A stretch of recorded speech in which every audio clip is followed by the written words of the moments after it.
ପଞ୍ଚୁକୋଟ ମାଣନ୍ତ୍ରୀ ଶୈବପୀଠ कौन कमी आयोजित करामती किस हो हरि ओम नमः शिवाय।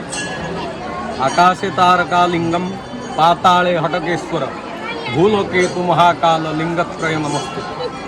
आज ए पवित्र हरिहर क्षेत्र मयूरभंज माणंत्री रे बाबा कखारुआ वैद्यनाथंकर पंचुकर 5 दिन धरी पंचुक हुए। ए वर्ष किंतु तिथिवार नक्षत्र व्यवस्था नहीं ए वर्ष 4 दिन आमर पंचुक पड़ी। 4 दिन पंचुक आज पूर्णमी पंचुक बोधे समस्ते आजिकार व्रती माने धर्मडंगा विसर्जन कर सारे जलराशि। तेणु आज प्रभु बाबा कखारुआ वैद्यनाथंकर विशेष पूजा अनुष्ठित होब। महारुद्राभिषेक विभिन्न प्रकार द्रव्य रे अभिषेक हे।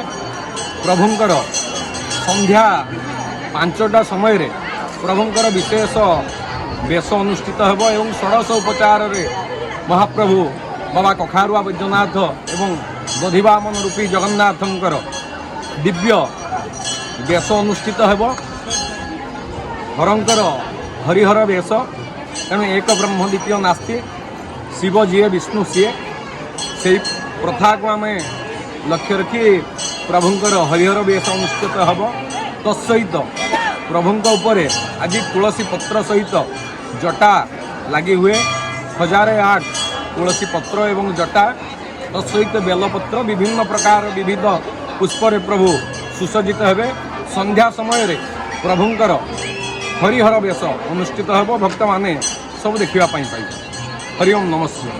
समस्ते आसंतु बाबा कखारुआ वैद्यनाथ कृपामय भक्तों उपरे निहाती कृपा दृष्टि रखिबे एवं कृपा करिवे। ए विश्वर कल्याण हेब।